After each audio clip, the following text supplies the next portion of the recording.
Steve Austin, astronaut. A man barely alive. Gentlemen, we can rebuild him. We have the technology.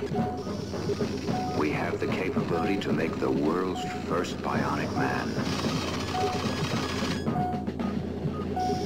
Steve Austin will be that man. Better than he was before. Better, stronger, faster.